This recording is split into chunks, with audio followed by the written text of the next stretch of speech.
Bonjour, je suis Colette de Vegan Bio et pour ceux qui ont l'habitude de regarder les vidéos, vous vous rendrez compte qu'aujourd'hui je ne suis pas chez moi. Je suis chez Nadège et j'ai une aide, ma petite fille Anaëlle qui va venir m'aider parce qu'on va faire une tarte végétale bien sûr et crue. Alors voilà avec quoi on va la faire. D'abord on va faire des confitures crues, 2 confitures. Et puis la pâte à tarte. Alors pour cette pâte, on va utiliser des amandes. Vous pourriez utiliser un autre oléagineux. Là, c'est 3 tasses d'amandes. Alors, il vaudrait mieux les faire tremper d'abord, vous savez, pour les vitaliser. J'en ai déjà parlé plusieurs fois, Nadège aussi certainement. Pour vitaliser les oléagineux, éliminer les inhibiteurs d'enzymes, il vaut toujours mieux les tremper avant. Les amandes, vous pouvez les tremper jusqu'à 3 jours à condition de changer l'eau au moins une fois par jour. Et les faire sécher après. Alors soit dans un déshydrateur, soit dans un four à très basse température, la porte ouverte. Sinon, eh ben, vous les utilisez tels que. Si vous n'avez pas le temps ni de les tremper ni de les faire sécher, vous les utilisez comme vous les avez achetés. Le but étant de faire de la poudre. Alors, on va faire cette poudre, donc avec ces 3 tasses d'amandes, et après, on va poursuivre la recette. Et pendant ce temps-là, Anaëlle va préparer la banane dont on aura besoin pour la recette. Alors, elle va, voilà, tu vas l'éplucher, puis tu couperas des petites rondelles. Voilà. Alors maintenant, on va mixer. Alors, vous pouvez le faire dans le Vitamix, ça dépend de l'outillage que vous avez, dans un blender, dans un mixeur à la main S, ça, je pense que ça c'est très bien, c'est le mieux. Ou alors si vous avez un Thermomix aussi, pour ceux qui sont équipés de cet excellent appareil, vous pouvez aussi le faire dans un Thermomix. Voilà. On va faire ça. Je crois que je vais tourner parce que ça risque de faire de la...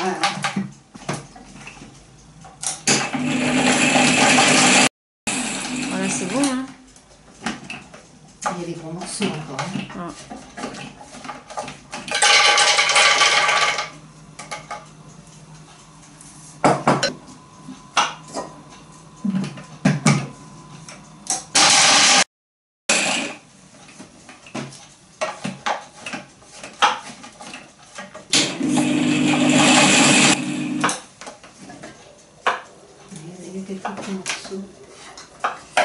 Bon, Anaëlle va trier tout ça.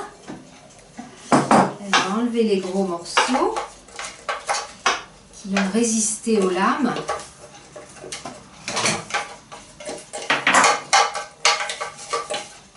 Ça y est, les amandes, tu peux les mettre dans le bol alors. C'est pas des amandes, c'est des bananes. Les amandes. Ah oui, tu as raison. Ah.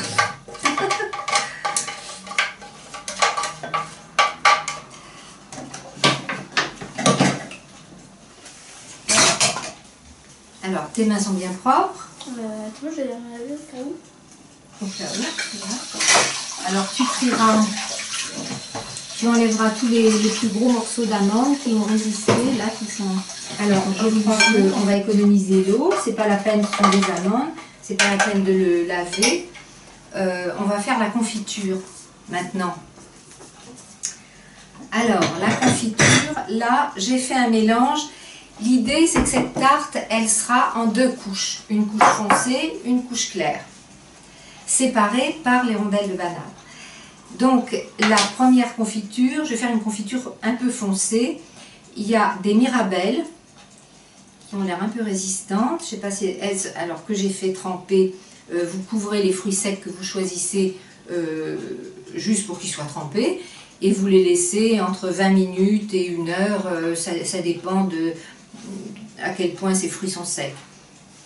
Normalement, ça devrait aller. Puis si vous avez un blender puissant.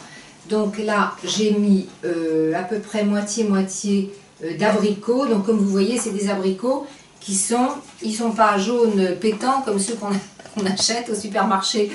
Ce sont des abricots bio qui ont été séchés sans être traités. Donc ils sont très foncés en fait quand ils sont secs. Mais ça, c'est des abricots. Alors, moitié abricot, moitié mirabelle séchée, qui là venait d'un jardin particuliers qui ont été séchés à la maison, déshydratés à la maison. Voilà, donc l'eau était juste à fleuret, quoi. Et là, on va mixer. Alors, je ne sais pas s'il faut vraiment tout mettre. On va voir ce que ça donne. L'autre trempage.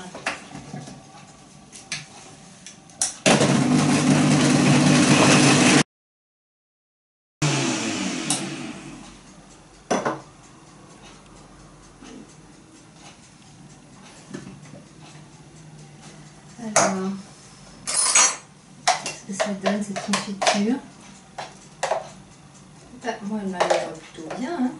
Je peux regarder? Regarde ce que ça donne. Qu'est-ce que tu en penses, toi, la spécialiste? Oui, ça va. Hein? En tout cas, ça sent bien la confiture. Et la caméra woman? Non? Ça a l'air... Ça va? Ça sent bon en tout cas.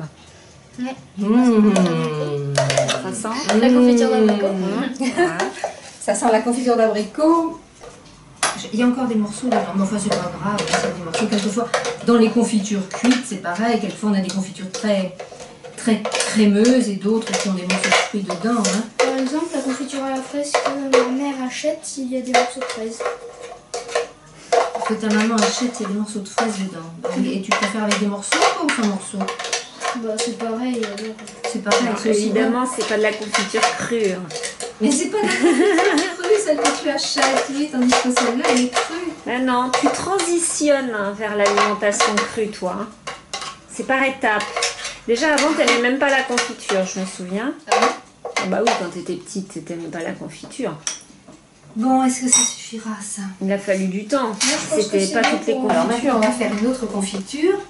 C'est une confiture de mangue. Donc j'ai utilisé des mangues séchées qui ont été trempées comme les autres fruits avec juste couvert d'eau, c'est tout. Je peux mixer? Et si tu veux, mais par contre là, alors dans cette, voilà, ça c'est les mangues une fois trempées. Donc pareil, entre 20 minutes et 1 heure, ça dépend voilà, du temps dont vous disposez et surtout à quel point les fruits sont secs et s'ils se sont bien attendris. Là, la poudre donc est prête pour faire la pâte et on va mettre, tiens, tu remplis la tasse, on va mettre un quart de tasse à ras, hein, ras, juste ras. Voilà, voilà, tu racles comme ça. Tu vas le mettre dans le bol, là. Parce que celle-là, on va garder, on met ça de côté. Ce sera pour couvrir le plat, comme on mettrait de la farine, pour éviter que la pâte colle. Donc, on va utiliser ça. Si on veut éviter d'utiliser des films plastiques, voilà, on met de la poudre. Alors, on va faire la confiture. Tiens, tu veux le mettre? Allez. Alors, ne mets pas toute l'eau si tu peux. Ne mets pas tout le jus. Je ne sais pas si tout le jus ira. Vas-y, attends. Oui, vas-y, tu as les mains propres, donc tu peux le mettre. Et on va voir après si on va mettre toute l'eau ou pas. Je crois qu'on va presque mettre toute la... Oh, je crois qu'on peut mettre toute l'eau là. La mangue ayant cette capacité à gélifier. Voilà, on y va.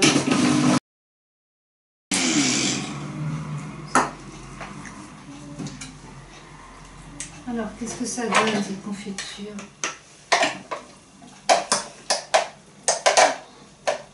Qu'est-ce que vous en pensez, les spécialistes, là? C'est un peu plus haut. Ça fait vraiment comme la confiture, c'est très épais. Hein. Je crois que ça va, non? Pour moi, ça me va. Hein.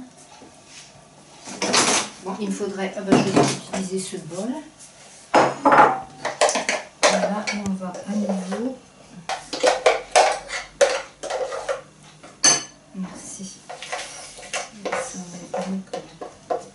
C'est une tarte...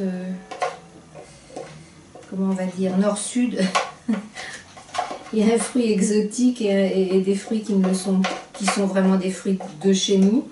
Comme ça, tout le monde y trouve son compte. Mais évidemment, vous pouvez remplacer par les fruits que vous voulez. L'idée, là, puisqu'il y a 2 couches, c'est d'avoir une couche claire, une couche foncée. Mais c'est pas une obligation non plus. On peut mettre des fruits de même couleur et de goûts différents. Ce que vous trouvez, vous pourriez faire des pruneaux au fond aussi. Pour faire foncer. Et puis pourquoi pas des pommes en haut ou pommes pruneaux. Bon, ça c'est bien pour les intestins. Alors pour faire la pâte, normalement on mixe des oléagineux, quels qu'ils soient. Là, j'ai choisi des amandes et un fruit qui va coller ces oléagineux qui vont permettre d'obtenir une boule de pâte suffisamment, qui se tient suffisamment pour être étalée. Alors là, c'est des dattes. Donc je vais faire une sorte de pâte de dattes avec, là il y a 1,5 tasse de dattes. Je ne sais pas si j'ai dit pour les fruits, c'était 2 tasses de chacun des fruits. 2 tasses de menthe séchée, 2 tasses de fruits de prunes, pruneaux ou abricots. Voilà. Et puis ensuite juste couvert d'eau. Là on a mis de côté 1/4 de tasse de poudre. Et puis là j'ai 1,5 tasse de dattes, donc dénoyautées bien sûr. Alors pour faire le mixage, on va mettre, vous pourriez mettre de l'huile de sésame, de l'huile d'olive. On va mettre 2 cuillères à café d'huile. Là j'ai choisi de mettre de l'huile de coco. Parce que quand elle va refroidir, elle va durcir. Donc c'est très bien pour la pâte, puisque cette pâte de dattes va aller se mélanger aux amandes. Et puis 3 à 5 cuillères à soupe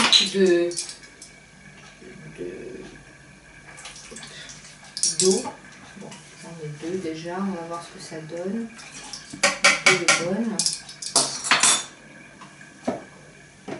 Si c'est pas assez, on ajoute.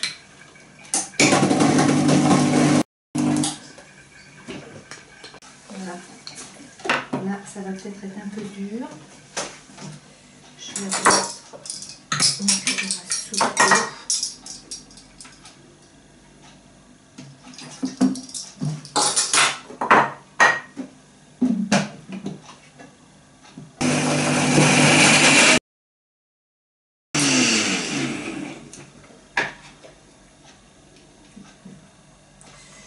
C'est à peu près bon. Alors voilà ce qu'on obtient. Tiens, tu peux, si tu veux le rincer. Voilà ce qu'on obtient. Ça fait vraiment une pâte. Bon, c'est vrai qu'on trouve de la pâte de dattes toute prête aussi, mais elle n'est jamais humide comme ça. Il faudrait l'acheter. Si vous achetez de la pâte de dattes, ajouter de l'eau dedans et un peu d'huile de coco pour qu'elle ait cette consistance. Voilà.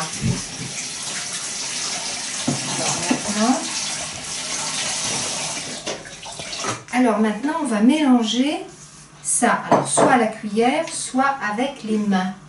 Tu veux mélanger la pâte? Alors tu as les mains propres? Oui. Bon, alors on va... il me faut encore cette raclette, la longue, blanche, voilà. Et alors là, on va tout mélanger. Tu t'es lavé les mains, ça y est? Elles sont propres. D'accord. C'est toujours mieux avec les mains. Ça, je trouve que c'est le reproche que je fais au Vitamix. C'est très difficile de sortir les ingrédients de ce fond-là. Bah, on peut prendre une cuillère. Hein. Ah oui, mais même quand tu prends une cuillère, c'est toujours très... C'est beaucoup plus facile dans le blend deck, qui est plus large. Voilà, et maintenant, tu y vas. Bon, qu'est-ce que je fais? Je lèche. Et tu vas mélanger tout ça avec les mains. Ça ira plus vite qu'avec une cuillère. Et tu vas essayer de faire une belle boule de pâte. Tiens, sors tout ça. Tiens, si tu peux. Ah bon, tu préfères que je le fasse? Moi, je pensais que ce serait bien que tu le fasses. Allez, vas-y, malaxe bien tout comme un vrai boulanger. C'est pas faire de pain. Allez. Allez, vas-y. Oh, c'est horrible. C'est pas horrible, c'est comme si t'allais dans le sable. Ben oui, quand tu joues dans le sable. T'aimes pas jouer dans le sable? Non, j'aime pas ça mouiller. Alors, quand Ah t'étais bon? petite, t'aimais ça pourtant. Tu trouvais ça fascinant. Tu fais une grosse boule. Oh, c'est horrible. Allez. Attends. J'aurais plein les mains. Ben oui, bien sûr, t'en as plein les mains. Voilà, ça y est. Ah. Voilà, c'est bien. Oh. Bon, arrête, si ça te gêne, mamie va finir.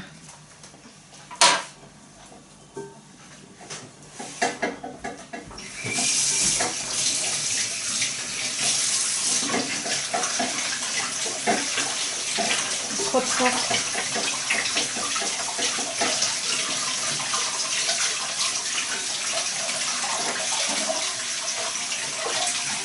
Maintenant, on va préparer le moule. Alors, on va préparer le moule. Bon, normalement, on peut mettre la poudre réservée directement dans le moule. Moi, je pense que c'est peut-être aussi bien de mettre un petit peu d'huile de coco qui va tenir, qui va permettre de retenir la poudre. Voilà, un peu partout. Bon, évidemment, si vous préférez mettre un film plastique, bon, on évite un peu le plastique. Un film alimentaire au fond, bon, pour pouvoir sortir votre tarte. Bon, là, j'ai voulu éviter d'en mettre. Et puis maintenant, il va falloir étaler ça. Je crois que c'est pas Maëlle qui va le faire. Non. Ça ne va pas le faire, ça. Appuyer dessus, non. Ça ne va pas non plus. Là, tu mélanges pas. Juste, tu appuies pour que ce soit bien lisse, bien plat. Tu peux pas étaler? Non. Non, ça te... non plus. C'est pas possible, d'accord, ok. Faut bien. Oui, comme tu veux.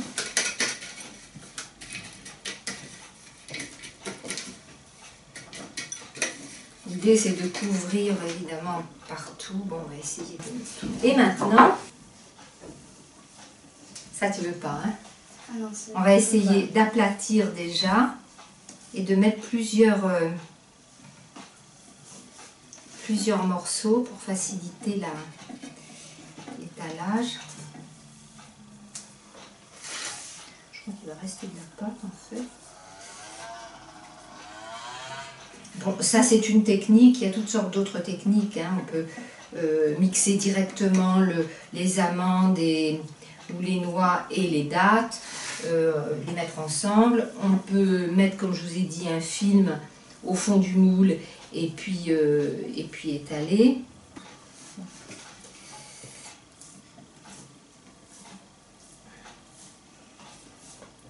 Toute la difficulté va être là, c'est d'égaliser quoi. Ce qui serait bien, c'est de pouvoir avoir de jolis bords.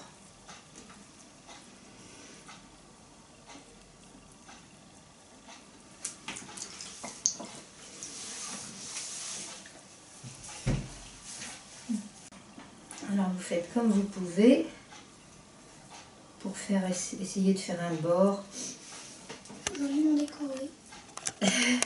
avec des petites dents, ce serait bien, mais bon, ça on y arrive plus ou moins bien. Spatule et tu vas étaler pour essayer de faire une couche régulière si c'est possible. Et si tu l'écrases, non, ne monte pas sur les bords parce que tu vas pas pouvoir mettre l'autre après. Pas monter sur les bords. Il faut qu'elle reste au fond parce que tu vas avoir une autre couche après.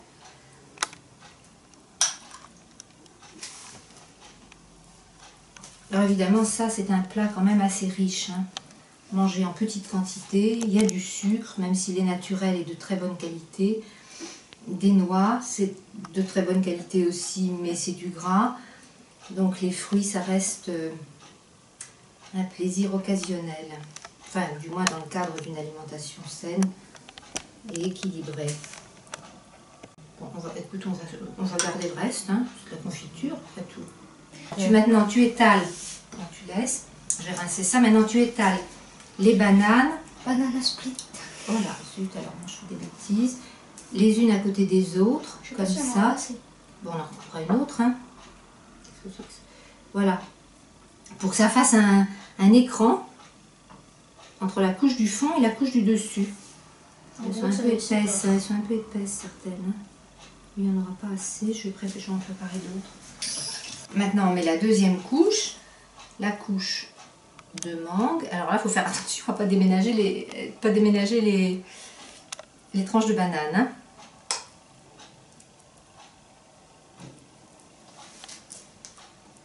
On va mettre des petits paquets un peu partout pour que tu n'aies pas besoin de tirer trop. Tu vois, non, tu vois, ben oui, tu l'emmènes parce qu'il ne faut pas appuyer, il faut juste étaler. Vas-y. Mets des tout petits paquets.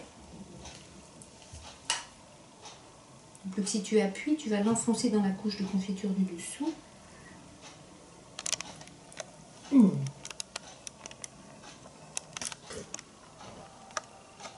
Attention, non, là tu pousses là. Attention. Il faut caresser. Tu dois caresser simplement avec le bord de la spatule, tu vois. Oh, il y a un chat. Il y a un petit chat qui veut rentrer, Un petit chat qui veut rentrer, il sent des choses appétissantes. Il se dit qu'il se passe des choses là qu'il aimerait bien voir.